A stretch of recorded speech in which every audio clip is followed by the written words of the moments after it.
Catarina, bom dia, colegas parlamentares, bom dia à imprensa, bom dia à Rádio e TV Alesc.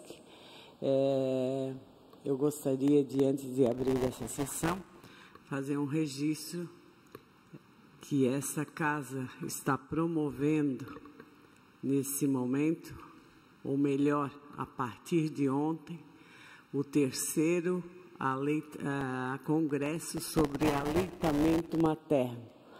É um tema super relevante que nós precisamos, esse parlamento precisa ter sempre esse olhar carinhoso e fazer e promover campanhas para que nós possamos ter mais crianças saudáveis, mais crianças sendo amamentadas. Porque, afinal de contas, aleitamento materno é, com certeza, um grande ato de amor entre uma mãe e uma criança.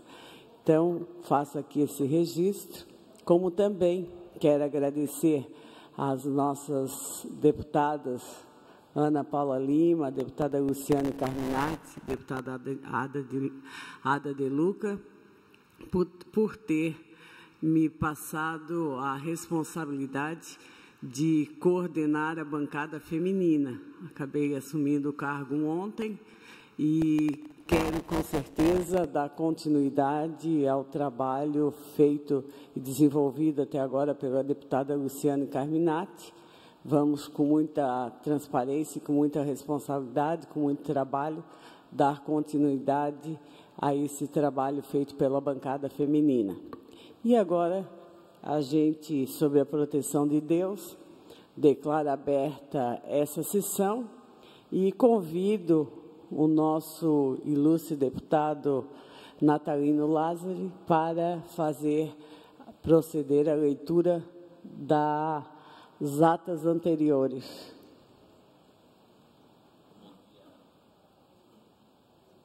Bom dia, senhora presidente, senhoras e senhores deputados. Ata da 73ª sessão ordinária da 4ª sessão legislativa da 18ª legislatura da Assembleia Legislativa do Estado de Santa Catarina, realizado em 4 de julho de 2018. Ocuparam a presidência os deputados Mário Marcondes, Maurício Schudelark. A casa esteve secretariada pelos deputados Kennedy Nunes, Dircer Erdscheider, Ana Paula Lima, Maurício Schudelark e Padre Pedro Baldiceira Adoc. Às 14 horas do dia 4 de julho do ano de 2018, nesta cidade de Florianópolis, capital do estado de Santa Catarina, reuniu-se a Assembleia Legislativa em sessão ordinária. Havendo quórum regimental, o senhor presidente declarou abertos os trabalhos e convidou o senhor deputado Padre Pedro Baldiceira para, como secretário ad hoc, proceder à leitura das atas das sessões anteriores, que na sequência foram aprovadas sem restrições. Expediente. O senhor presidente solicitou que se procedesse à distribuição dos expedientes. Breves comunicações. Ocuparam a tribuna os senhores deputados Padre Pedro Baldiceira, Ismael dos Santos, Kennedy Nunes e Maurício Schudelark. Grande expediente. Neste horário destinado aos partidos políticos, ocuparam a tribuna os senhores deputados Jean Kuhlmann, PSD, Patrício Destro, PP, PR, PSB, Podemos, Serafim Venzon, PSDB, Padre Pedro Baldiceira, PT, César Valduga, PCdoB, Moacir Sopelsa e Mário Marcondes, MDB, na ordem que foi lida. Ordem do dia. O senhor presidente comunicou que a Comissão de Constituição e Justiça apresentou parecer contrário aos projetos de leis números 87, 130 de 2018 e 557 de 2017, respectivamente.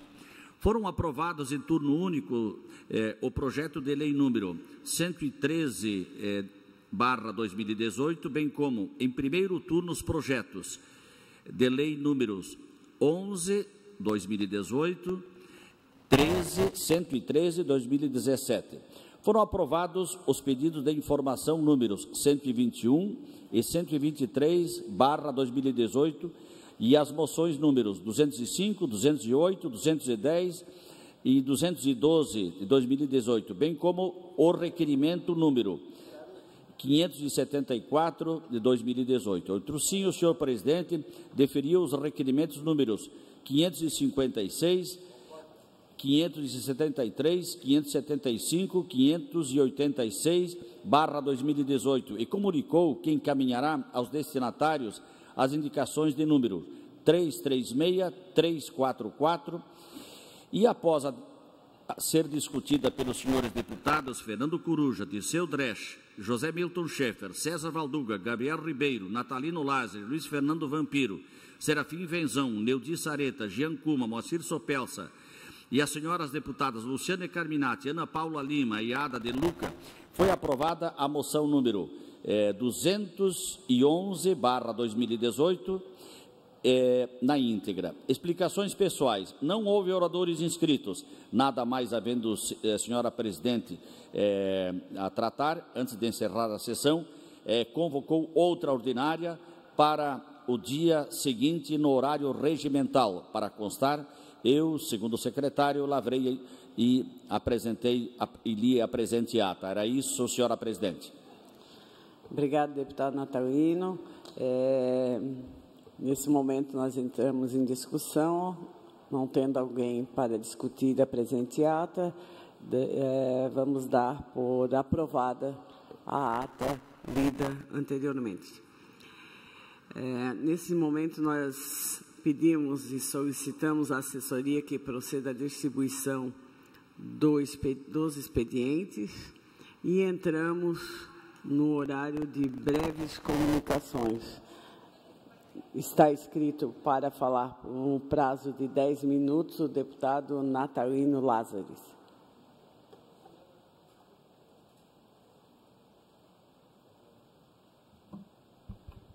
Senhora presidente, senhoras e senhores deputados, ouvintes do nosso sistema de comunicação da Assembleia, telespectadores da nossa televisão da Assembleia Legislativa, eu trago hoje, senhora presidente, dois assuntos que considero relevantes para serem tratados nesta manhã de quinta-feira. Primeiro deles, senhora presidente, eu tive a honra e o privilégio de participar na última segunda-feira de um importante evento aqui em Florianópolis, a comemoração de 50 anos da FETAESC, da Federação dos Trabalhadores do Estado de Santa Catarina, Federação dos Agricultores. Um evento magnífico, um evento majestoso e, sobretudo, um evento significativo. Por que significativo? Porque, se a gente analisar as lutas de todas as classes trabalhadoras desse país, nos seus mais diversos segmentos, e se nós analisarmos as lutas das classes trabalhadoras da área rural, da agricultura, nós vamos ver e vamos verificar e vamos entender a importância desta comemoração, 50 anos da FETAESC. Afinal, eu imagino como era há 50 anos atrás, e a gente sabe o que é hoje, 50 anos depois. É uma instituição que tem uma marca, que tem um conceito, que tem uma organização e que, sobretudo, tem um planejamento firme, eficaz, contundente, sob a liderança do José Walter Dresch, que é o seu presidente, de toda a sua equipe da diretoria, dos presidentes dos sindicatos, luta essa em favor dos pequenos agricultores. Senhora presidente, me impressiona o número de filiados à FETAESC. São 164 mil famílias agrícolas que são filiadas a esta federação. E não é por acaso. Alguém não vai se filiar em qualquer instituição se ela não é boa, se ela não desempenha bem as suas funções, se ela não tem, como já falei aqui, conceito. mais que conceito, então, mais que marca, a FETAESC tem um grande trabalho em favor da agricultura familiar do estado de Santa Catarina. Quantas lutas foram vencidas, quantos pleitos foram atendidos, graças à persistência, à perspicácia da sua diretoria. E, novamente, quero citar o Walter Dresch e toda a sua diretoria em favor dos nossos agricultores. Por isso, é um motivo de regozijo, sim, enaltecer esse feito, e fiquei muito feliz, honrado em participar de praticamente todo o evento, que durou também o dia todo, e que havia mais de 1.300 pessoas, e aqui quero fazer um parênteses, era o dia e horário do jogo da seleção brasileira contra o México, e mesmo assim estavam lá mais de 1.300 agricultores, comemorando que para eles era muito importante 50 anos de existência dessa importante federação. Por isso, aqui e desta tribuna, eu quero me associar a esses festejos, a essas comemorações. Quero transmitir as minhas mais efusivas felicitações a toda a diretoria da FAESC, e quero transmitir também as minhas mais efusivas felicitações e respeito, sobretudo, a cada agricultora e a cada agricultor que compõe a FETAESC. A FETAESC existe porque existe o agricultor. A FETAESC existe porque existe o produtor rural. E o produtor rural é que faz a imagem, faz o conceito desta importante instituição. Por isso, Walter, parabéns a você, a toda a sua diretoria. Nós estávamos lá, deputada Dirce, presidente desta sessão, em 8 deputados estaduais, e isso mostra que esta casa, 100% dos seus deputados dedicam uma especial atenção e acompanham esse trabalho eficiente que é feito pela nossa FETAESC. Por isso, mais uma vez, parabéns à FETAESC. Parabéns por vocês existirem e parabéns por vocês fazerem esse maravilhoso trabalho na defesa do nosso produtor. Porque muitas vezes, deputado Sareta, nosso pequeno produtor, lá do interior, às vezes ele não tem uma estrada muito boa para ele se locomover, transportar a sua produção, ou ir para outros centros, ir para a cidade.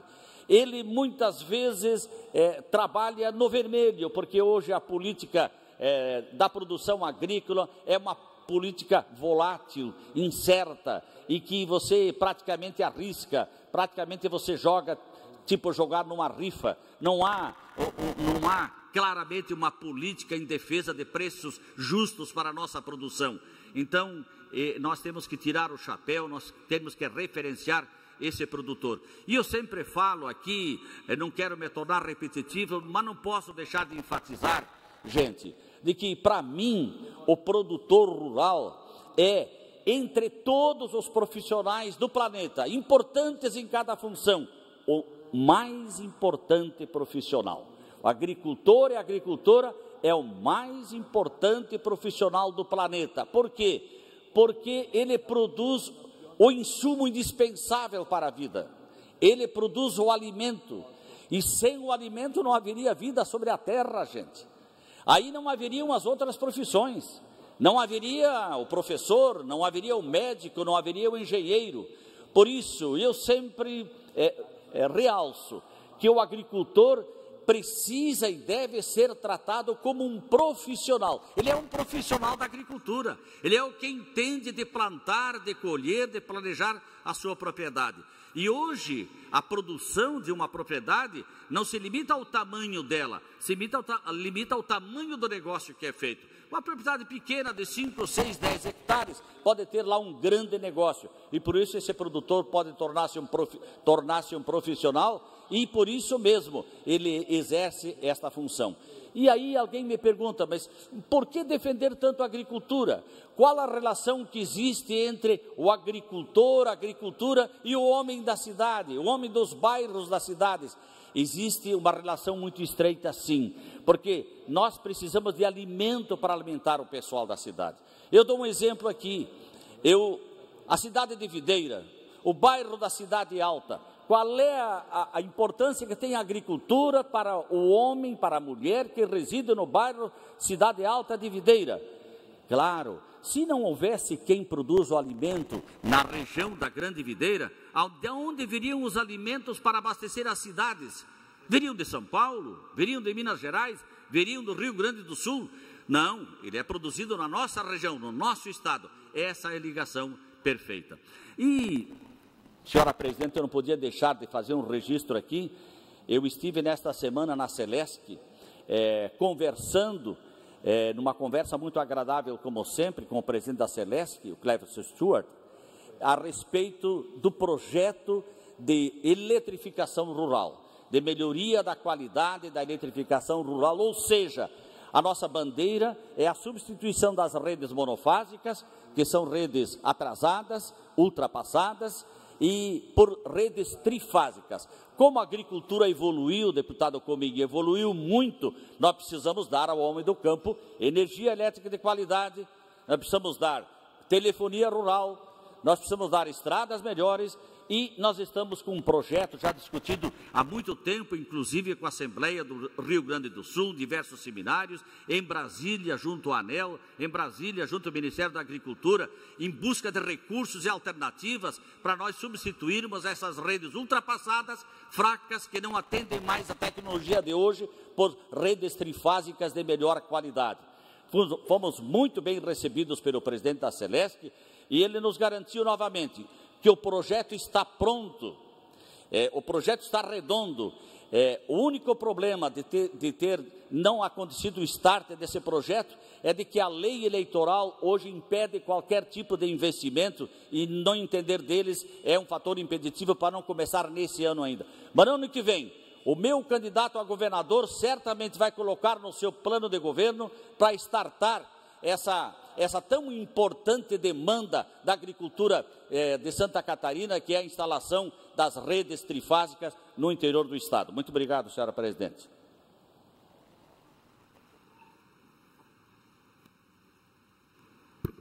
Muito obrigada, deputado Natalino Lázari. E, na sequência, em breves comunicações, nós concedemos a palavra ao deputado Rodrigo Minotto por 10 minutos. Bom dia, senhora presidente, bom dia aos demais deputados que nos acompanham, a todos que nos assistem pela TVAL. Mas hoje eu venho a essa tribuna, senhora presidente, por dois motivos. Primeiro, os meus cumprimentos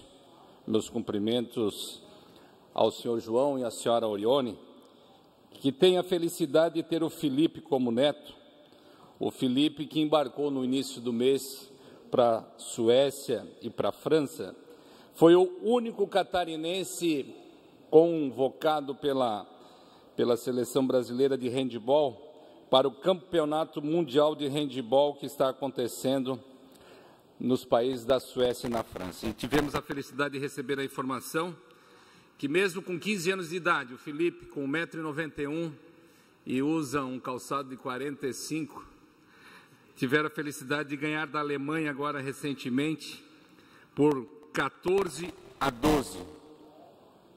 Pelo menos no handebol, o Brasil deu o troco para a Alemanha, ganhando de 14-12 no handebol. Meus cumprimentos a toda a família do senhor Orione, da senhora Orione, desculpa, e do senhor João, que devem estar muito felizes com o neto, que está representando muito bem o nosso país e o nosso estado de Santa Catarina. Mas, senhora presidente,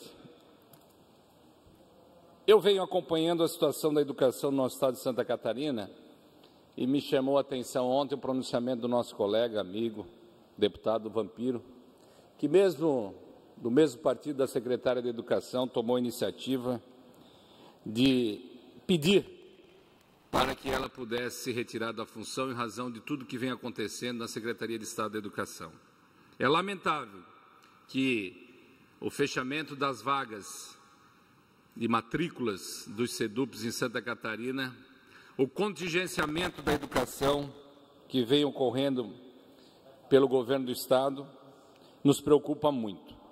Um dos compromissos basilares do nosso partido, do PDT, é com a educação. Uma educação de qualidade, uma educação de tempo integral, que sempre foi realizada pelo nosso saudoso Leonel Brizola, como porta para o acesso do mercado de trabalho. Ainda mais nos cursos técnicos que os SEDUPs oferecem. Inegavelmente, a escola é um espaço de construção e de conhecimento. É uma instituição responsável pela produção de um bem ou de um serviço imprescindível à sociedade e ao desenvolvimento do país. Para o governo do Estado, contudo, parece não ser este o entendimento, infelizmente. Ao editar o decreto de 11 de maio, transferindo 271 milhões previstos para o orçamento da Secretaria de Estado da Educação para o pagamento da dívida pública, o governo do Estado precariza a educação pública, desqualifica a formação continuada dos educadores e promove, evidentemente, uma evasão escolar. Este corte no orçamento da educação estadual compromete bolsas de estudo e pesquisas nas áreas de ciência, tecnologia e inovação previstas no artigo 170, deputado Comim, que ajuda estudantes de baixa renda em vulnerabilidade social. O secretário da Fazenda do Estado, em entrevista recentemente publicada na imprensa, diz que os cortes fazem parte do gerenciamento de um orçamento deficitário. Faz parte, na verdade, de uma má gestão. E, mais uma vez, a educação que vai pagar o pato. Infelizmente, a primeira coisa que cortam é o orçamento da educação do nosso estado de Santa Catarina.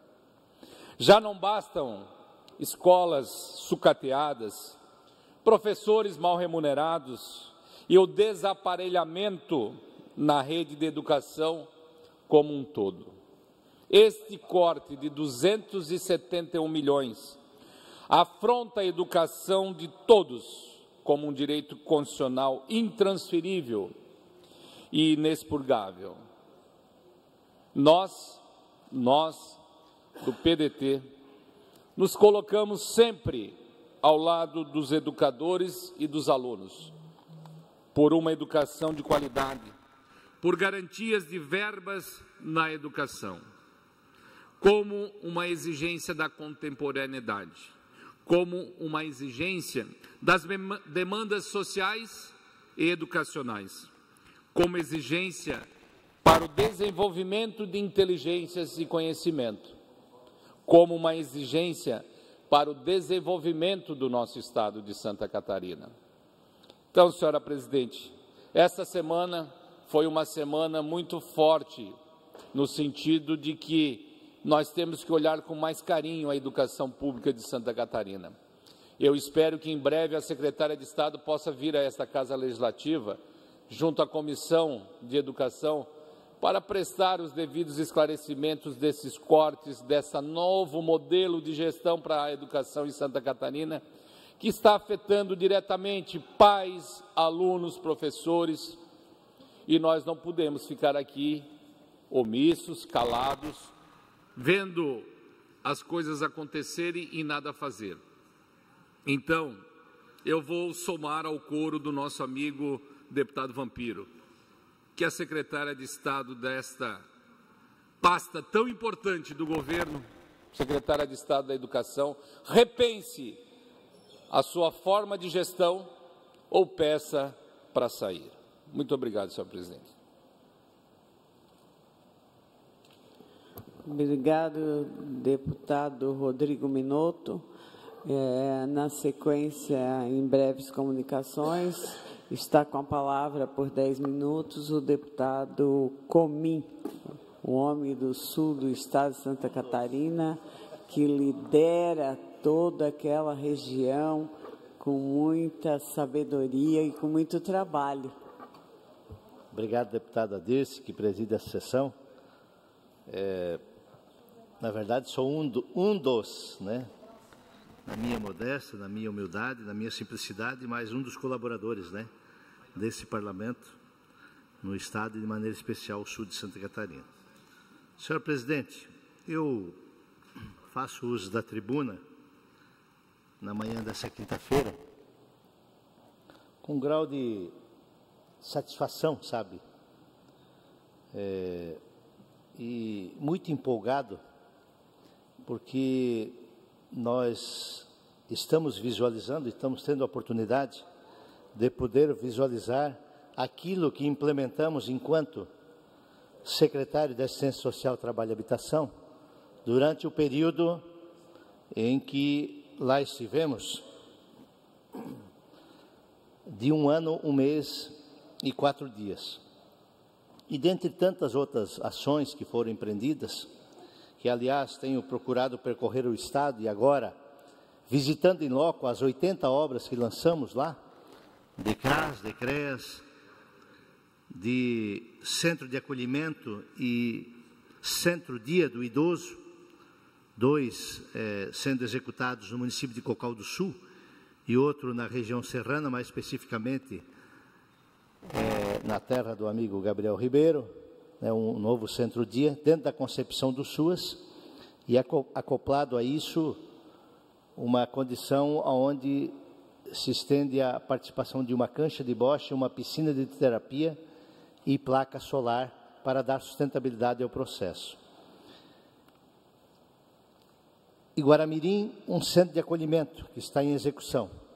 Afora as 3 obras, mais 77 obras entre CRAS, CREAS, que estão sendo executados, muitas delas já em fase quase que final, 60%, 70%, 80%, 90%, ficando 3 delas, que foi Armazém, Forquilinha e Morro da Fumaça, que tivemos problemas com a empresa vencedora, e agora toda a equipe está trabalhando da SST no sentido de realocar a segunda vencedora para dar continuidade a esse certame e disponibilizar essas obras para aqueles que mais precisam, que são as famílias que estão em grau de vulnerabilidade extrema, são para aqueles gestores capacitados, preparados, humanizados, para que tenham um atendimento mais digno, um espaço físico, mas com condições dignas de poder exercer a sua atividade. Esse certame, senhoras e senhores deputados, nos permitiu uma condição de, através de um pregão, promover uma disputa entre as empresas. E foi tão acirrada essa condição que essa disputa, amigo Neu de Sareta, Vossa Excelência, que foi prefeito lá de Concórdia, ela deu um superávit na economia das obras para aquisição de 194 veículos zero com área e direção, sedã com área e direção, para disponibilizar aos gestores da assistência social nos respectivos municípios. Com isso, falava à época ao então governador Raimundo Colombo e também ao vice Eduardo, de que nós supriríamos desde 2013 até 2017, os 295 municípios do estado estariam contemplados, ou com obra ou com carro, e os 295 com o cofinanciamento, que há 2 anos o estado não vinha fazendo o aporte, totalizando 17 milhões de reais, onde o município que menos recebeu foi 24 mil e o que mais recebeu 400 mil reais, de acordo com o trabalho e o serviço prestado na assistência social. E eu fui pego de surpresa assim que saí da secretaria, quando a notícia que o governo estaria remanejando esses veículos para a Secretaria de Segurança Pública do Estado. Nada contrário.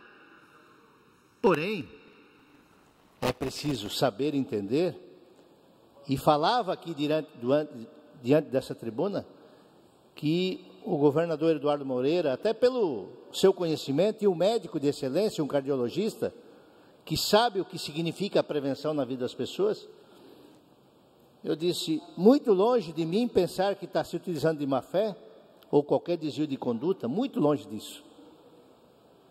mas que no mínimo estaria sendo mal orientado, porque esses recursos eram efetivamente superávit do pacto, eram economias. E, afinal de contas, assistência social é medida preventiva. Isso é evitar de investir no futuro em segurança. Ou então, assistência social, na medida propositiva, não é segurança? É evidente que é. E agora, estamos sabendo que na próxima segunda-feira, dia 9, então, serão destinados, esses veículos aos respectivos municípios. Acho que um assunto que foi extremamente debatido, infelizmente no cronograma que estava no rito, elencado, dos 195 veículos, foram feitos alguns cortes. Aliás, deixamos consignado o orçamento para mais 25% de compra de veículos, para superar não só os carros da Secretaria, que aqueles que fossem trocados seriam também destinados aos municípios, mas poder atender a essa demanda reprimida que nós temos no Estado. Para minha surpresa, e sabendo que na segunda-feira vai ocorrer isso, e quero aqui fazer, por um dever e um sentimento de gratidão, ao ex-secretário Murilo Flores, que com a sua equipe do planejamento, a nossa equipe da SST, os secretários regionais e os respectivos prefeitos, do qual estabelecemos um pacto e um rito em uma vertente objetiva, numa conversa reta de diálogo, para evitar que a burocracia emperrasse essas obras como vinham sendo emperradas desde 2013. Então foi fruto de um trabalho de várias mãos, de profissionais que se dedicaram, se debruçaram em cima desse trabalho diuturnamente. Foi um ano, 1 mês e 4 dias de incansáveis reuniões, debatendo com os 12 conselhos, 216 conselheiros, numa conversa franca, reta, objetiva, propositiva, numa linha dentro daquela de poder alcançar a essas famílias que realmente mais precisam, que necessitam do aporte e o apoio do Estado. E encaminhamos, inclusive, na época, com a assinatura do senhor governador, todo o rito elencado dos municípios que seriam todos contemplados. Esta lista foi mudada no decorrer do tempo, eu posso não concordar, mas no mínimo tenho que saber respeitar.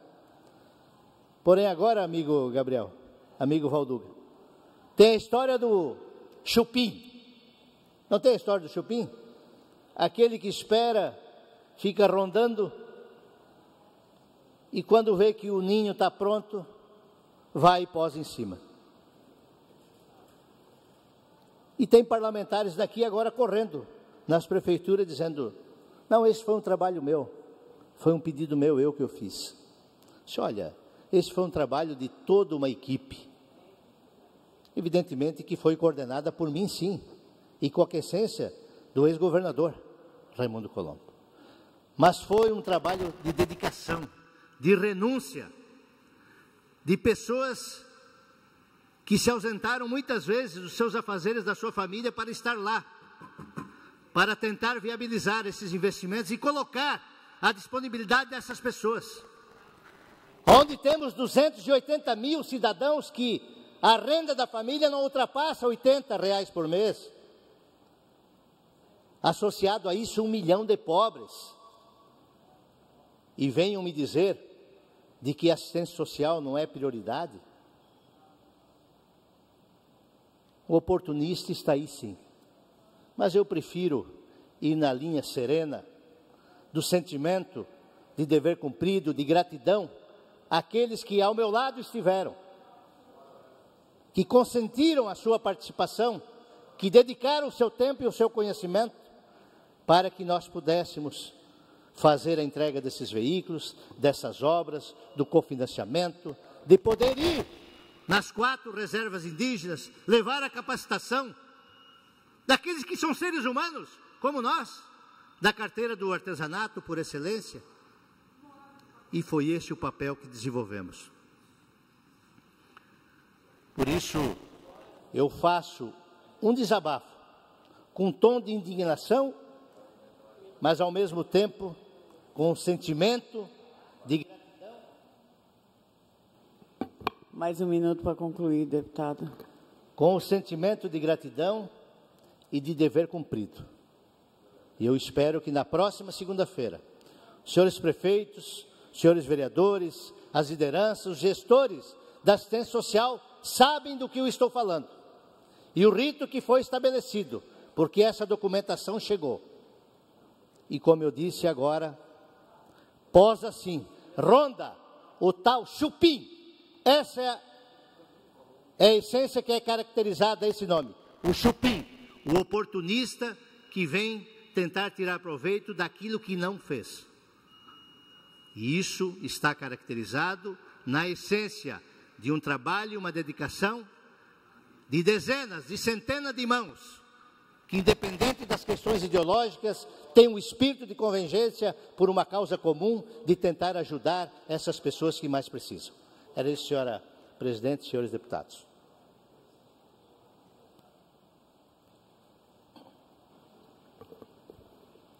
Nesse momento, nós entramos no horário dos partidos políticos e o primeiro a ser chamado seria o PT. Deputado Sareta vai usar a palavra por 7 minutos, deputado Sareta.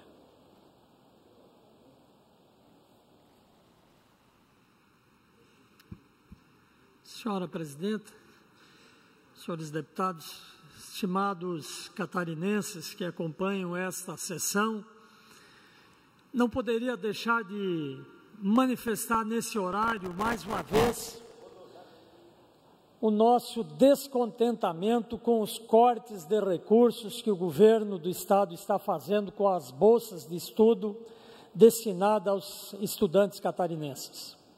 Ontem já nos manifestamos nesse sentido e voltamos à tribuna, porque entendemos e compreendemos que o governo precisa fazer os seus ajustes orçamentários, mas deve fazê-lo em áreas, em locais em que de fato existem possibilidade de se mexer nos recursos, de cortar gastos desnecessários, de ações que não são vitais para a população. Mas cortar nas bolsas de estudo dos estudantes catarinenses é uma ação que nós, de fato, não podemos aceitar. Compulsando o orçamento aprovado para esse ano, nós tínhamos recursos da ordem de 162 milhões de reais para o artigo 170 das bolsas de estudo, e segundo o relatório atualizado até o dia 11 do mês de junho deste ano, o orçamento da ação é 67 milhões, ou seja, desde o início do ano, o programa de bolsas de estudo sofreu um corte de mais de 94 milhões de reais. Por isso nós estamos fazendo esta manifestação mais uma vez, no sentido de que o governo possa rever esse posicionamento. Não é possível que a gente corte em cima de quem mais precisa. Às vezes a gente vê cortes e vai ver lá, estão cortes em saúde, em educação, e nesse caso específico pegando as bolsas de estudo dos estudantes catarinenses. Por isso nosso apelo para que o governo do Estado reveja essa posição, possa realocar esses recursos e que nós possamos, de fato, atender os estudantes catarinenses. Mas eu ouço com muito prazer, deputado Cominho, vossa parte, porque certamente será sobre esse assunto que é tão importante para os catarinenses. Deputado Neudi Sareta, primeiro parabenizo a Vossa Excelência por ter a destreza de usar a tribuna e falar sobre um tema tão importante. Aliás, esse é um tema que me apetece. Eu lembro muito bem, Vossa Excelência participou aqui dos debates que fizemos aquelas 7 audiências públicas pelo Estado de Santa Catarina. E lembro muito bem, naquela época, o deputado Pedro Cusai, que foi um dos protagonista também junto com Vossa Excelência, o deputado Paulinho, o próprio Ponticelli, né? E todos que congregávamos a união de esforços nesse sentido, e fazia uma correlação usando essa tribuna. Em 2000, a arrecadação do Estado, em 99, é de 167 milhões. Quando foi assumido o governo Espiridião naquela ocasião. E se subsidiava de 24 a 25 mil acadêmicos. Nós estamos falando de 2 bilhões e 400 milhões de reais. E, no entanto, o Estado vem descumprindo o preceito constitucional. Essa é a grande verdade. E a gente, às vezes, faz o questionamento e pergunta, né? Quanto custa uma faculdade? Quantos pais, quantos filhos desistiram no meio da caminhada, porque ele tem que chegar a um ponto que ele tem que optar. Ou ele forra o estômago, ou ele conclui a faculdade. E esse subsídio, ele faz muito a diferença e passa a ser um processo determinante para o cidadão de poder concluir os seus estudos. Por isso, acho que esse é um tema recorrente e que nós precisamos abordar isso com muita clareza, numa conversa muito franca e objetiva. Por isso, parabenizo a Vossa Excelência pelo tema abordado. Obrigado, deputado. Isso só mostra realmente a importância e a relevância desse tema que tem sido debatido aqui nessa casa e construído ao longo dos anos, como Vossa Excelência falou, quando da discussão da instituição dessas bolsas e da regulamentação do artigo 170. Por isso, o nosso apelo, o nosso registro para que o governo reveja isso, para que possa rever essas ações. Aliás, há uma série de ações da Secretaria da Educação que precisam ser revistas. Ontem mesmo aqui ficou demonstrado as ações que estão sendo feitas, ações atabalhoadas, ações que demonstram que a educação não está sendo colocada como prioridade em Santa Catarina. Então, nós esperamos que a secretária possa rever as suas posições, que o governo, vi comentários aqui dizendo que o próprio governador achou alguns absurdos que estão sendo feitos. Bom, ele é o governador.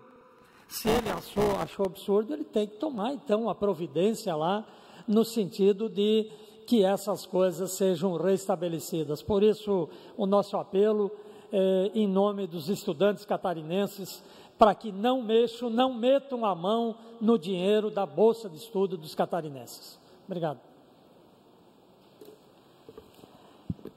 Na sequência, PSC, eu acho que não temos nenhum deputado inscrito para falar. PSDB, o deputado Venzon, que utilizará a palavra por 7 minutos, deputado.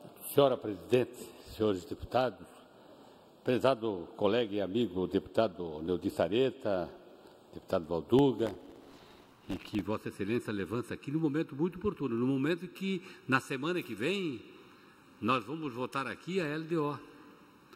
E nós estamos falando do artigo 170, que atende a um grande número de acadêmicos que precisa atender. Existem outras maneiras, mas que esse artigo 170 é a forma do governo do Estado dar apoio às instituições e principalmente dar apoio ao acadêmico que busca, através da qualificação profissional, através da sua faculdade, um lugar melhor, uma condição social melhor. Nós, inclusive, já aprovamos aqui na Assembleia. É bom que as faculdades do sistema ACAF e todos aqueles institutos superiores que recebem o artigo 170 e que não estão recebendo, é que esse fato não pode ser motivo de injúria, digamos, ou de apelação aos acadêmicos, que até alguns anos atrás, quando o governo não pagava o artigo 170, a universidade do sistema CAF, ou aqueles que recebiam o artigo 70, ia no pescoço do acadêmico. E olha, se o governador não repassar, nós vamos te cobrar de ti aqui. É lei agora aqui, é lei. É lei, senhores reitores. Se o governo não repassar, os senhores, as universidades, não podem cobrar aquele percentual que ele recebeu da bolsa do aluno. É lei. Só para tranquilizar os acadêmicos, aqueles que receberam a bolsa, que caso o governo atrase ou repasse ou até não pague, eles não vão poder cobrar do acadêmico. Já é lei aprovada por todos nós aqui. Bom, mas eu queria, senhora presidente, abordar também um outro tema importante. Todos nós estamos acompanhando a questão da saúde, o esforço que o secretário Acélio Casagrande, que toda a equipe da saúde está fazendo no sentido de nós melhorarmos o atendimento. A lei da fila foi aprovada por nós aqui, a lei da fila transmitida, publicada através da internet para ter acesso. Eu acho que ela tem que ser mais transparente, para as pessoas poderem acessar melhor, pelo menos os deputados poderem acessar a lista completa, a evolução da lista, mas eu acho que isso vai ser um passo para frente. O principal passo é que nós instituímos que a fila tem que ser publicada, e a partir do momento que nós publicamos a fila, a gente acaba olhando, vendo o que se faz, o que não se fez, o que está por fazer, e daí dá para fazer uma porção dá para desenvolver um conjunto de ações para fazer a gestão dessa fila. Nós já dizemos muitas vezes aqui, inúmeras vezes de nós aqui, todos nós já enfrentamos a fila da padaria, a fila do banco, né? Mas em todas essas filas que a gente anda, a gente vê um gestor lá da fila que o objetivo principal é fazer a fila andar e todo mundo ser atendido. E esse é o objetivo primordial da publicação, da exigência da lei nossa, justamente dar apoio agora à Secretaria da Saúde para que faça andar a fila e encontre maneiras para que essas pessoas sejam de fato atendidas, ou diga que não, para encontrar outra maneira. Mas, se for atendida, diga lá em quanto tempo que vamos atender. Então, esse esforço a gente está percebendo por parte da Secretaria Estadual de Saúde, do Ministério Público, quer dizer, está todo mundo nessa linha. E seguramente eu devo ser o que mais tem se manifestado em favor, não só em favor à fila, mas principalmente em organizar para fazer andar esses procedimentos, e tem que naturalmente haver uma parceria maior entre a Secretaria do Estado, um convencimento, um comprometimento maior do secretário da Saúde do Estado, com os secretários municipais, com os prefeitos. Afinal, se a principal queixa, a principal reclamação, o principal descontentamento com a questão pública é a saúde, ora, vamos achar então uma solução para isso, vamos ordenar isso. E eu tenho recebido inúmeras ligações e pedidos de pessoas que precisam ser com mais urgência serem resolvidas, e a gente vê pessoas com câncer, apesar da lei dos 2, 3 meses que tem que ficar resolvido, 60 dias, aliás, mas que passa 6 meses, 1 ano, a paciente lá com câncer de mama e está na fila aguardando. Está cheio de histórias assim, que eu acredito que agora, com a divulgação da fila, vai haver uma pressão por parte de todos nós. E eu apresentei hoje eu apresentei uma lei sobre a questão do tabelamento, dos preços pagos. Todo mundo acha que aquela tabela do SUS, que foi reajustada pela última vez em 96, que aquela tabela ninguém pode pagar nada mais. Pode, prefeito. O prefeito pode fazer a complementação. Eu estou agora fazendo um adendo, fazendo uma emenda à Lei 17.144, justamente para permitir que as prefeituras, os secretários da Saúde, naturalmente apoiados pelo Conselho Municipal de Saúde, possa complementar alguma parte da tabela SUS que é muito defasada e alguma tabela que está lá R$10, R$12 e que ninguém faz por aquele valor, e justamente fazendo essa complementação, certamente eles vão encontrar algum profissional lá na sua cidade justamente para fazer esse procedimento. Em seguida, o bloco parlamentar PP, PR, PSB e Podemos utilizará a palavra o deputado César Valduga por 13 minutos.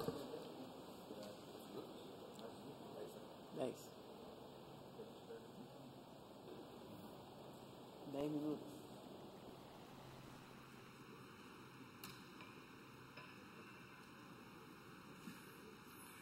Cumprimentar Vossa Excelência, deputada Dirce, saudar todos os senhores deputados, senhoras deputadas, deputado Comim, Zé Milton, Sareta, e também aqueles que nos acompanham via TVA e rádio digital.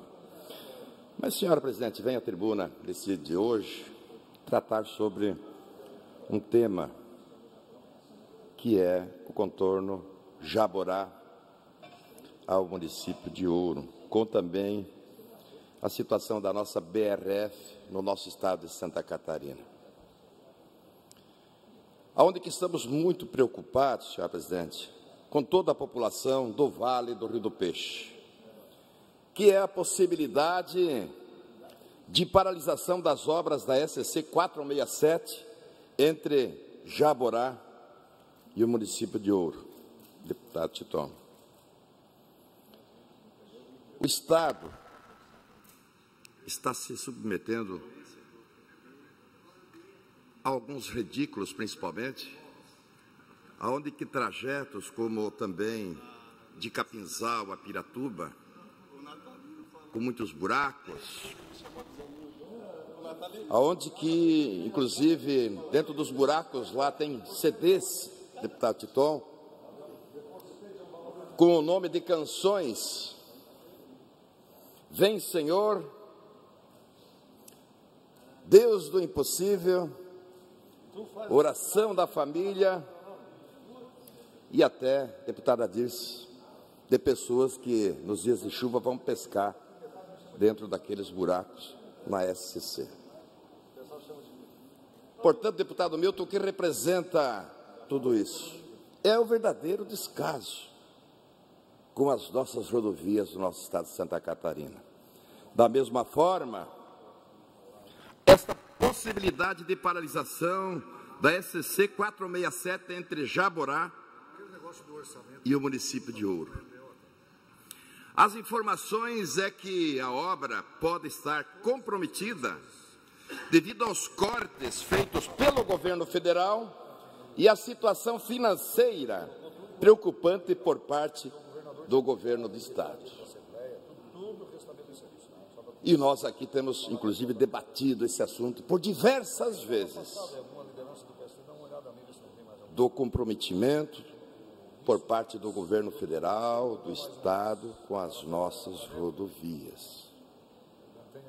O anúncio da suspensão de diversas obras em andamento pelo Pacto por Santa Catarina preocupa, pois diversas delas são essenciais para o desenvolvimento econômico das nossas regiões e também a integração das mesmas. De acordo com as informações da Secretaria Estadual da Fazenda, seria necessário R$1 bilhão para dar continuidade às dezenas de obras necessárias para a intensificação do desenvolvimento de nosso estado. A informação também que temos é de que a medida de paralisar os trabalhos já teria sido tomada pelo governo do estado. Agora, entre Jaborá e Ouro, tem um custo de aproximadamente R$40 milhões. Os trabalhos, onde iniciaram ainda em 2013, porém ainda não foi concluído devido a problemas com as empresas que venceram a concorrência pública e desistiram da obra, ou empresas que faliram. Vejam só falta de critérios, muitas vezes. E também temos que fazer justiça. A gente sabe que não é de agora, já é de muito tempo. São de muitos governadores esse descaso. Mas que precisamos buscar resolutividade. Precisamos buscar soluções. Sabemos que esse trecho é muito importante de ligação e corredor entre a região com o litoral de Santa Catarina. Ontem mesmo nós estávamos debatendo na Comissão de Transporte da Assembleia Legislativa, o qual tivemos a participação, inclusive, do responsável da Fiesc, que é o Egídio.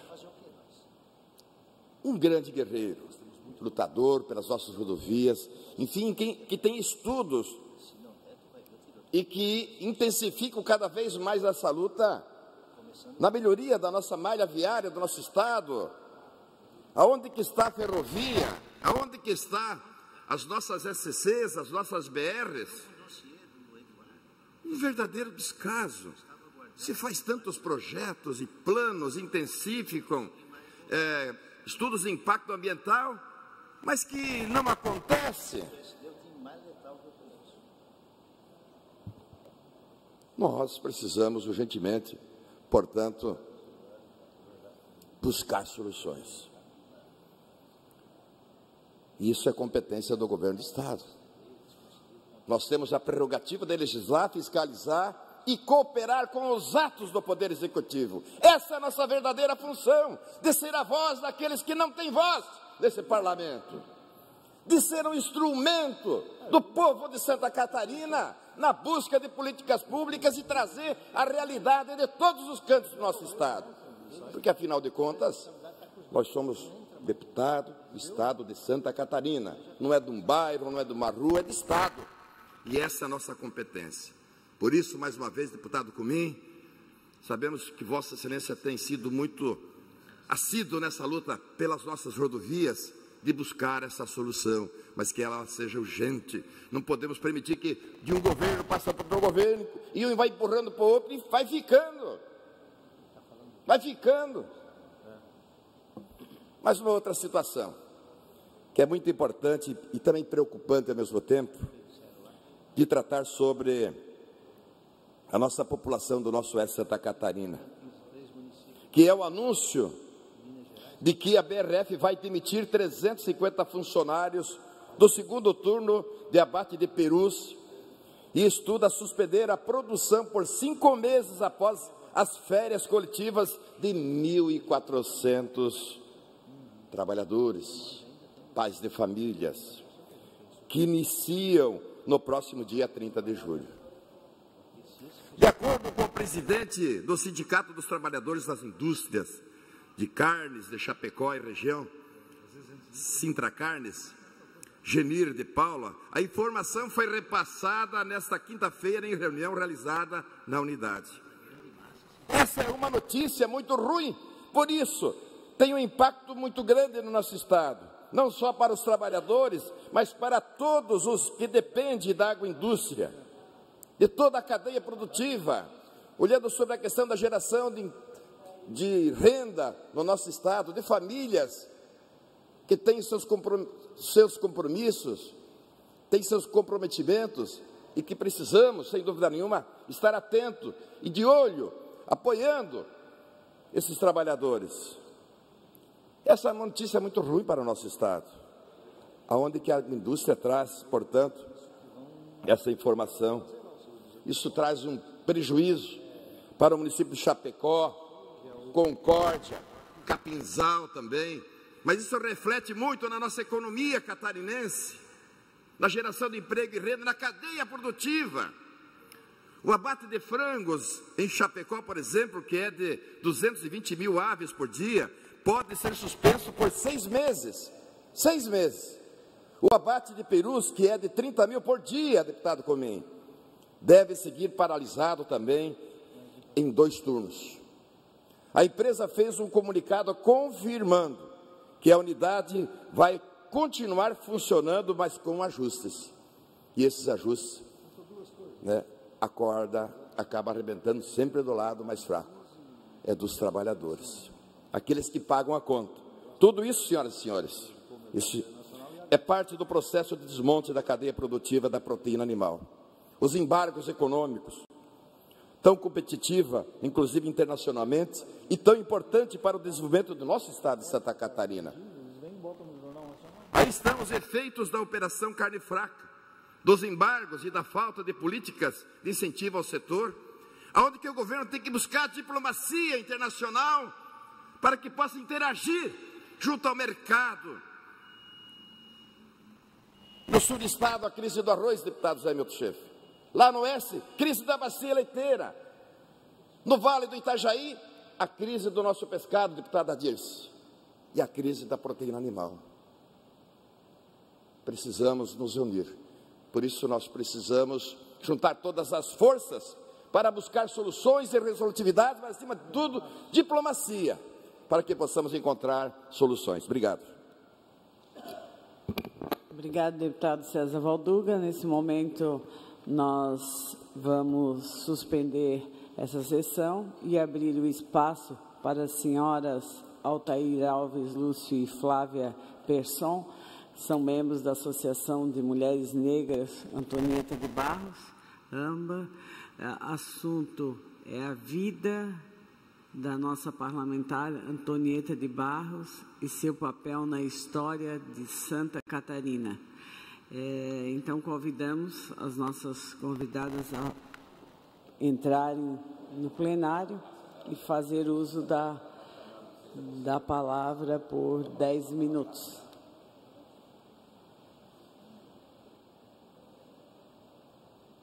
Que é uma solicitação da deputada Luciane Carminati, que está aqui acompanhando, e que logo, logo também fará seu pronunciamento sobre o resgate e a história desta grande mulher que foi Antonieta de Barros. Bom dia a todos. Eu quero cumprimentar os deputados e todos os presentes aqui hoje, para que possa estar ouvindo o que a gente tem para dizer, né? Acho que falar sobre Antonieta de Barros, a qual estamos comemorando o seu nascimento no dia 11 de julho de 1991, eu acho que é um momento de grande importância para essa casa, porque ela foi parlamentar nessa casa. E sendo uma parlamentar negra na década de 30, eu acho que a gente precisa rever algumas questões que envolvem a memória de Antonieta de Barros, né? Eu estou aqui representando a Associação de Mulheres Negras Antonieta de Barros, que tem como objetivo preservar a memória de Antonieta de Barros, e dentro desse objetivo, ela busca a valorização da mulher negra, porque não podemos esquecer que foi a primeira parlamentar negra desse estado, a primeira deputada negra nesse país. E isso significa, para nós, o povo negro, e principalmente as mulheres, um grande avanço. Haja visto que Antonieta de Barros, quando ela exerce o seu papel de parlamentar, se a gente for fazer as contas, não fazia muito tempo que tinha acontecido a abolição, né? Em 1822, por aí, em 88. Então, quer dizer, para uma mulher negra, oriunda das classes populares, né? Tendo uma mãe negra, lavadeira, que também teve seu papel muito importante como mulher negra, porque aí, além de lavadeira, ela cria uma situação para que melhorasse sua renda, ela cria uma pensão, né? Então, foi uma das empreendedoras também, né? Então, essa família, e tendo uma irmã como Leonor de Barros, então essa família merece, sim, ser lembrada nesse momento, sim. E uma das coisas que nos faz trabalhar em cima dessa preservação da memória histórica, não só de Antonieta de Barros, mas de Santa Catarina, é essa questão, sim. O papel que o negro exerce nessa sociedade, né? E Antonieta de Barros, e quando ela entra nessa casa como parlamentar, além da luta como mulher, ela também trabalha como professora. Ela é uma educadora. E como educadora, ela também, como deputada, ela se vale também de algumas estratégias também políticas. E essas estratégias políticas, a gente sabe, eu queria fazer um intervalo e cumprimentar a nossa ex-parlamentar dessa casa, Edelissa Alvati. E nesse momento eu lembro da época do trabalho com o centenário do aniversário de Antonieta de Barros. E, ao mesmo tempo, cumprimentar ao que está ao lado dela, a deputada Carminati, que está nos dando essa oportunidade de estarmos conversando com vocês. Eu não estou aqui para fazer discurso, eu estou aqui para conversar sobre Antonieta de Barros. É uma forma de preservação da sua memória, né? E o Estado precisa ter essa clareza, ele precisa ter essa responsabilidade. Porque esse povo está aqui, era um povo descendente de escravo, mas a escravidão já passou, enquanto negros. Mas enquanto trabalhadores nós ainda precisamos trabalhar assim, nós precisamos preservar. E se a Antonieta de Barros ainda não é tão lembrada, tão referenciada, nós temos uma questão muito importante, que ela era uma educadora. Então nós não podemos abandonar a educação. E é justamente através da educação que nós vamos buscar o referencial de memória histórica desse Estado, né? E uma outra coisa que a gente precisa ter bem em mente é que, como liderança política, ela se valeu daquele momento do que o Estado estava representando na questão do processo de desenvolvimento, que era a questão da imprensa. Então, ela foi uma jornalista que preservava a questão social. E quando se fala em Antonieta de Barros, existe um documento muito importante, que não é um livro, mas que é o Farrapos de Ideias. As ideias de Antonieta de Barros. E ela não teve em nenhum momento a pretensão de ser escritora. Inclusive, ela, quando faz a edição dessas crônicas que ela escreveu, ela faz a pedido de sua irmã. E é uma ação social, uma ação de saúde, porque ela faz em favor dos filhos dos leprosos. Então, a gente tem muita coisa para estar lembrando do que foi essa mulher e o papel que ela exerceu nesse Estado. E nós, como componentes da Associação Antonieta de Barros, nós temos muito que reverenciar e é isso que a gente batalha. Nós estamos aqui apenas para comungar com vocês o que foi essa mulher, o papel que ela exerceu. E acho que essa casa não pode abandonar essa memória. Nós precisamos preservar, sim. E é por isso que nós estamos aqui, certo? Eu gostaria, inclusive, de estar pedindo para minha colega, que faz parte da Associação Antonieta de Barros, a Flávia Persson, que fez um documentário muito importante sobre Antonieta de Barros, eu gostaria também de dar a oportunidade que ela fizesse uma fala também. Porque tudo que se tem a respeito de Antonieta de Barros se deve às pesquisas. Uma das pesquisas que eu mais bebo as informações sobre Antonieta de Barros é da professora Carla. E ela coloca esse papel importante de Antonieta de Barros no momento em que o Estado estava entrando naquela era do desenvolvimento, na era da industrialização. E a Antonieta se valia daquilo que era o mais importante naquele momento, que era a imprensa. Eu gostaria, Flávia, que você, como documentarista, falasse um pouco também sobre Antonieta de Barros. Bom dia, obrigada pela oportunidade. Obrigada pela oportunidade, eu acho muito especial estar aqui hoje na Assembleia Legislativa. É uma emoção, porque eu imagino a emoção que a Antonieta deveria passar fazendo parte aqui da casa, mas eu acho que o que eu gostaria de deixar bem claro aqui e colocar em destaque é que a Antonieta de Barros é uma figura feminina importante, histórica para Santa Catarina e para o Brasil. Não é só catarinense, que ela deve ser valorizada por tudo que ela fez.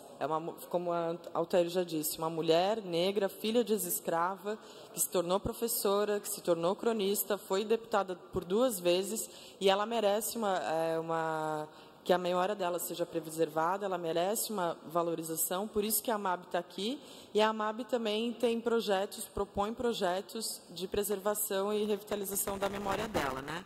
Uma delas foi a troca da imagem aqui na Assembleia, que a gente fez junto com a bancada feminina, mas a gente também preza por outros símbolos, por outros signos, né, que representam a Antonieta de Barros, como, por exemplo, o túmulo. Hoje saiu uma matéria no Diário Catarinense, mas o túmulo da Antonieta, infelizmente, está abandonado no cemitério do Itacurubi. Então, uma das coisas que eu gostaria até de pedir aqui, da oportunidade, é a atenção da Casa, é a atenção da Assembleia Legislativa para a memória da Antonieta, para a importância da Antonieta de Barros para a história do Estado. Então, vamos juntos nessa, na preservação e na manutenção da história dela. Então, a gente gostaria de dizer para vocês que a emoção nos toca muito forte, e agradecemos a oportunidade de estarmos aqui e gostaríamos também que outras pessoas até se manifestassem, né? E muito obrigada, tá?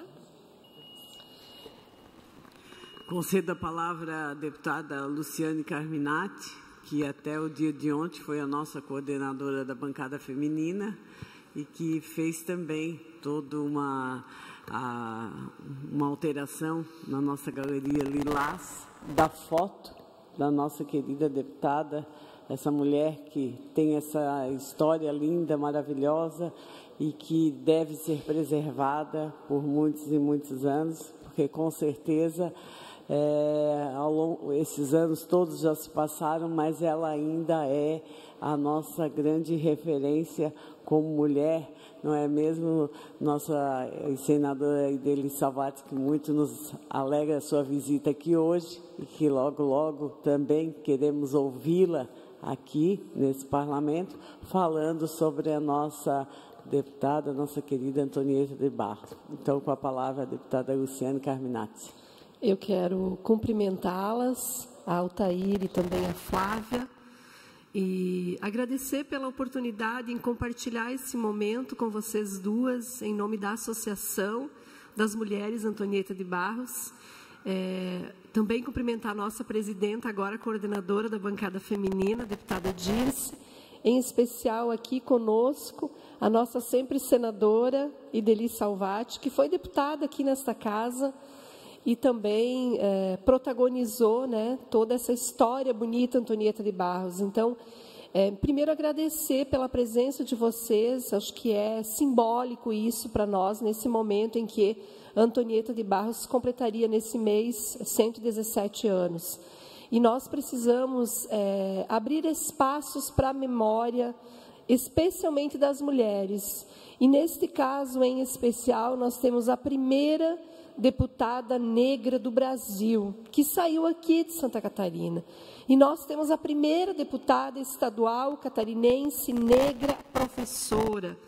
Então, eu também, como professora, quero aqui dizer que Antonieta de Barros abriu esse caminho para as mulheres na política, mas também na luta pelos direitos da educação, como profissional comprometida com esta causa e que se fez também como mulher, sendo educadora, educando, ensinando. Então, nós queremos agradecer, e eu comentava aqui a todos que estão acompanhando, que estou apresentando um projeto de lei, né, no dia de hoje, para que os currículos da educação básica das escolas particulares e públicas incorporem a história das mulheres catarinenses. Acho que é justo, porque Eu vivi isso na minha casa, minhas filhas não sabiam quem era Antonieta de Barros. Eu disse, olha, alguma coisa está errada, nós não estamos, né, permitindo...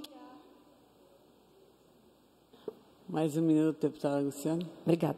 Nós não estamos permitindo que a história concreta, feita de mulheres de coragem, persistentes, imagine 1934, Antonieta no meio desse parlamento, junto com todos os homens, negra, primeira mulher. O que foi isso? Nós não temos a dimensão do que é. Então, as nossas escolas precisam olhar para isso, para a gente construir também a visibilidade que as mulheres precisam ter na política, na luta social, né? Na luta dos seus setores, dos seus segmentos. Então, estamos apresentando e eu quero apenas agradecer e contem com o nosso apoio na pesquisa e na produção para que as mulheres, como Antonieta, tenham visibilidade em Santa Catarina. Obrigada. Obrigada, deputada. Conceda a palavra também ao deputado Comim. Senhora Presidente Dirce, dizer do prazer e da satisfação de poder receber aqui a senhora Altair, né, que representa a Associação das Mulheres Negras, né, e também a pesquisadora Flávia, isso. E muito especialmente também saudar aqui a minha ex-companheira aqui de parlamento, a Ideli, que foi uma guerreira. Houve muita quebra de paradigmas aqui nesse parlamento, a partir da sua atuação, né, e senadora, né, do país, que prestou lá um grande trabalho. Acho que houve realmente uma evolução. Eu fico imaginando, né, há tantos anos atrás, há quantas décadas atrás, né, quando essa senhora entrou aqui, quanta resistência, quanto racismo, quantas barreiras, né, a serem superadas, né, quantas ofensas, né, mas ela, com a sua luta, com a sua perseverança, né, com ideais, né, firmes e fortes, conseguiu destravar toda essa situação. Houve realmente uma quebra de paradigma, houveram vários avanços. Hoje eu tenho o privilégio de compartilhar aqui com 4 deputadas, né, no parlamento, a Dirce, que preside a sessão, a Ada, a Luciane e também a Ana Paula, né? Mas isso representa 10% do parlamento. E evidentemente que, eu sempre digo que quem faz a pasta é o titular, né?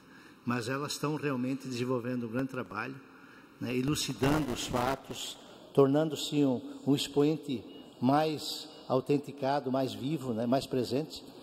E penso que nós precisamos preservar esses valores, né? Por isso a sua participação nesse parlamento, difundindo, mostrando com clareza e os avanços, as conquistas e o quanto mais nós precisamos avançar nesse segmento. Por isso é um prazer e uma satisfação poder receber aqui nesse parlamento, parabenizando a deputada Luciane pela iniciativa. Pela ordem, senhora. Conceda a palavra para a deputada Ada Faraco De Luca, que até bem pouco tempo também presidiu aí o nosso MDB Mulher em Santa Catarina, sempre levando muito forte a participação da mulher, da importância da participação da mulher na vida pública, no parlamento catarinense, nas câmaras de vereadores, enfim, fazendo com esse chamamento para que as mulheres participem efetivamente da política. Com a palavra, a deputada Ada. Bom dia, senhora presidente. Bom dia a todos que estão aqui. Um bom dia muito especial para a Ideli, que me conhece de muitos e muitos anos, não é bom nem falar, né? Mas nossas lutas sempre foram em favor da mulher. E eu só tenho a dizer uma coisa, deputada Carminati, que um país e um Estado sem memória é acéfalo, certo? Então, portanto, eu pactuo que as escolas têm que desenvolver uma matéria, porque no meu tempo era o SPB, né? Hoje eu não sei nem se tem, no qual contem a história do Estado, do país, para que realmente nossos filhos não saibam quem foi Antonieta de Barros. Porque se nós, hoje, tantos e tantos anos depois, já passamos o que passamos aqui dentro, por ser mulher, imagina a Antonieta de Barros. Ela merece todos os louvores de todas as mulheres, não só de Santa Catarina, mas do Brasil, pela pioneira que foi, a guerreira que foi e a valentia da mulher. Né? Porque não adianta ser só pioneira e falar, tem que ser valente, tem que bater de frente e tem que saber que o homem não é melhor que a mulher, como a mulher não é melhor que o homem. Portanto, destaque-se, aí sim você será a melhor. Muito obrigado e parabéns a todas que estão aqui presentes. Parabéns, Edeli, por se fazer também presente a esse evento. Obrigado. Obrigada, deputada Ada. E queremos ouvir, então, a nossa senadora Deli Salvati, que já estávamos com saudade da senhora. E eu com saudade desse microfoninho aqui. Que foi, com certeza, também para nós muito importante, nós mulheres de Santa Catarina, ter a primeira senadora catarinense no Senado Federal. Muito obrigada, deputada Dirce. Quero saudar carinhosamente, né, a senhora, também a minha companheira Luciane Carminati, a Ada De Luca, que é bom não lembrar o tempo, né? Quero também registrar, está ausente por impossibilidade, a nossa deputada Ana Paula, mas agradecer os comentários, né, feitos pelo deputado Cominha, a meu respeito, o deputado Silvio Deve, que está numa conferência lá no fundo do plenário, mas de maneira muito especial a associação que representa toda esta memória e faz todo esse trabalho de resgate da Antonieta de Barros. Né? Então, queria aqui saudar, é um conjunto de mulheres valiosas, guerreiras, e que realizam, né, um trabalho muito, muito, muito importante, e a produtora do nosso vídeo, né, do nosso resgate aí cinematográfico da história da Antonieta de Barros. E eu queria dar aqui um testemunho, porque quando eu cheguei à Assembleia Legislativa, tendo tomado conhecimento, né, da história da Antonieta de Barros, a primeira coisa que uma das primeiras coisas que eu quis fazer aqui como deputada estadual foi resgatar. E aí foi muito impactante descobrir que não havia uma única fotografia da Antonieta de Barros no parlamento catarinense. Era como se esta mulher tão importante, que conseguiu se eleger 2 anos depois das mulheres terem adquirido o direito de votar e serem votadas, né? Porque isso a gente só obteve em 32.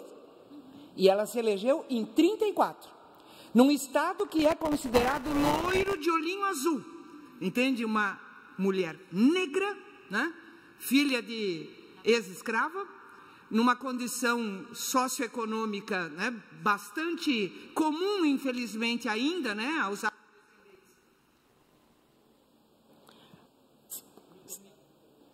Está livre, pode falar. Me permite mais um pouquinho, deputada Dirce. Então, para nós era muito importante. E nós fomos encontrar o retrato, né, a fotografia. Olha como eu sou antiga, né, retrato. A fotografia da Antonieta de Barros, perdida no porão da escola Antonieta de Barros, que é aqui no centro, né? Fizemos o resgate, aí tivemos uma participação muito importante, né, do Márcio de Souza, que é ex-vereador aqui da capital, negro também, a Nilza Micheluzzi, que trabalhava no nosso gabinete, que resgatou materiais e tal, conseguimos fazer uma publicação, né, com todos os trabalhos. E uma outra coisa que me chamou muito a atenção, mas me chamou por demais a atenção, é que quando nós começamos a resgatar aqui nos arquivos, não aparecia o nome, não tinha fotografia e também não aparecia o nome da Antonieta de Barros, porque nos debates aqui na casa, né, aqui nos debates no plenário, não se referiam a Antonieta como a deputada Antonieta de Barros, não, ela, porque ela falou, porque ela pensa, porque ela não tinha nome, ela não tinha identidade. Era uma necessidade de apagar, né, de forma categórica, a importância desta mulher, que em 1934 se elege não só como a primeira deputada catarinense, né, uma pessoa negra num estado, né, loirinho de olho azul, né, conhecido assim, a realidade desmente isso categoricamente, mas também de ter sido a primeira parlamentar negra do país. Do país. E a grande maioria das pessoas, né, não tinham conhecimento, e acho que agora tem todo um trabalho, né, de resgate, Então, eu queria aqui louvar, né, todo o trabalho da associação, o trabalho da... Como é que vocês chamam das mulheres aqui? A bancada feminina, né? Porque eu vivenciei, eu e a Lucy vivenciamos esses momentos difíceis de ser a única mulher, né? A Lucy, quando ela vinha para a tribuna, diziam que ela tinha que tirar a terra debaixo da unha, né? Era assim que eles desqualificavam a Lucy, né? E eu tive um episódio lamentável aqui, porque eu era a única mulher numa bancada de 5, e eu tive a petulância de ser escolhida pelos meus pares como líder da bancada, né? Então, teve um episódio aqui, e a nossa bancada sentava ali, né? Eu sentava nessa pontinha aqui. E aí teve um parlamentar, estávamos num embate e tal, não vou citar o nome, ele disse, virou para a bancada do PT e disse assim, quando é que vocês vão sair debaixo da saia desta mulher? E eu não sei como é que eu pulei lá daquele banco para esse microfone. Eu disse, eu acho que eles preferem ficar embaixo da minha saia do que embaixo da tua cueca. Certo? Porque era essa a resposta que ele merecia, né? Não tinha TV Assembleia naquela época, então a gente não tem o resgate, né, deste episódio. Porque agora com a TV Assembleia teve um episódio aqui, né, que deu grande repercussão, né, deputada Dirce, deputada Luciane, deputada Ada, né, porque a gente tem que fazer, a gente tem que marcar, né, e é sempre assim, é sempre no cotovelo, né, que a gente marca. E eu queria terminar, além de parabenizar, né, todo o trabalho que continua sendo feito, acho muito importante esta solicitação, né, da manutenção e do resgate do túmulo, né, da Antonieta de Barros, da inclusão. E aí, Carminati, eu queria dizer o seguinte, ó, a gente tem que obrigar o sistema estadual a resgatar, porque tudo que eles querem é apagar as mulheres na história e na sua importância. E eu vou aqui citar algumas questões que eu considero de fundamental importância a respeito de como as catarinenses são tinhosas, né? Como elas conseguem ocupar espaço, né? Em primeiro lugar, o único estado que tem nome de mulher é Santa Catarina, certo? Uma santa que teve também todo um papel dentro da instituição e né, do mundo religioso extremamente destacado como uma mulher forte. Né? A única heroína de dois mundos é exatamente catarinense, a Anita Garibaldi, certo? A primeira, né, digamos assim, reação, revolução, revolta que ocorreu por questão fundiária internacional, que é assim que a gente tem que entender a Guerra do Contestado, né? Foi uma disputa por terra, porque do mesmo jeito que estão fazendo hoje, né, entregando todas as riquezas brasileiras, a Guerra do Contestado foi provocada porque para ganhar a concessão para construir a ferrovia, a empresa inglesa ganhou 30 quilômetros de um lado, 30 quilômetros do outro, de terra gratuitamente, deslocando os caboclos. Então, o contestado teve o seu viés religioso, teve a sua questão religiosa, mas ela foi fundamentalmente uma revolta de posse de terra, de direito de poder trabalhar na terra. E uma das principais líderes, que é apresentada como beata, como religiosa, a Maria Rosa, ela foi líder de guerra, ela foi comandante de tropa, entende? 6 mil, entende? Então, depois nós tivemos já tivemos a primeira deputada negra, né, da história, tivemos a primeira deputada federal agricultora, que foi a Lucy, né? Então, é impossível que a gente não resgate, entende? As mulheres que tiveram papel determinante, importante, fundamental na história do Brasil. No caso da Anita Garibaldi, inclusive na história internacional, né? Porque ela foi uma guerreira, tanto aqui quanto na Itália, né? Pela incorporação, né? do integração da Itália. E a gente deixe passar batido, como se a gente fosse apenas uma a mais. Não, as mulheres catarinenses não são uma a mais. As mulheres catarinenses são muito fortes, muito firmes, muito corajosas. Nós nos inspiramos na Santa Catarina, nós nos inspiramos na Anita Garibaldi, nós nos inspiramos na Antonieta de Barros e nós nos inspiramos na Maria Rosa. Obrigada. Parabéns, parabéns. Obrigada, obrigada, muito obrigada, nossa senadora. Só fazer um registro, né, Dirce, que a Ideli foi muito generosa e não quis falar dela, né? É verdade. Porque ela foi a primeira senadora catarinense, né? É verdade. E a primeira ministra de Estado. Então, isso também precisa ser lembrado aqui, né? Precisa ser reconhecido, com certeza. E a gente tem esse reconhecimento por ela, com certeza. Agradecemos à Associação de Mulheres Negras Antonieta de Barros. Nos colocamos, mais uma vez, o Parlamento à disposição de vocês, no sentido de que, a partir desse momento que a gente está assumindo a coordenadoria da bancada feminina, né, para qualquer assunto que eu possa contribuir como parlamentar e como coordenadora da bancada. Se vocês pensam futuramente fazer até uma reunião da associação com as nossas deputadas, né, que a gente possa promover essa reunião para fazer alguns encaminhamentos juntos e que esse parlamento possa ajudar também manter esse resgate dessa história e manter essa história e fazer todos os encaminhamentos aí para frente. Pode contar conosco, estamos à disposição e temos o maior orgulho de ter uma representante negra como primeira parlamentar catarinense nesse plenário. Então, muito obrigada mais uma vez pela oportunidade de trazer essa história para que toda Santa Catarina saiba, né, e seja sempre lembrado o nome dela no nosso estado e até mesmo no Brasil. Senhora deputada, me permite um registro? Quando falaram de que momento difícil não seria para Antonieta enfrentar aquele parlamento na década de 30.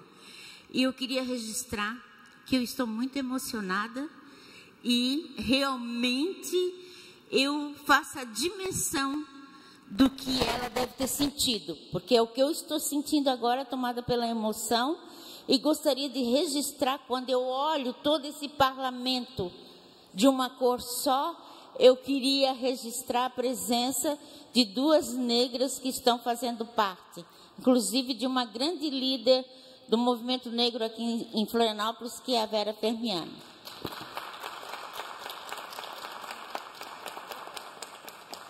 Muito obrigada. Obrigada a vocês. Nós não temos mais ninguém inscrito. Encerramos, então, esse momento que foi concedido a vocês. Não tendo mais ninguém inscrito para explicações pessoais, não temos nada na pauta dessa sessão. Nós encerramos essa sessão e convoca outra sessão solene para hoje à noite, no município de Massaranduba, às 19 horas, em homenagem aos 50 anos da Cooperativa Juriti. Está encerrado a presente sessão.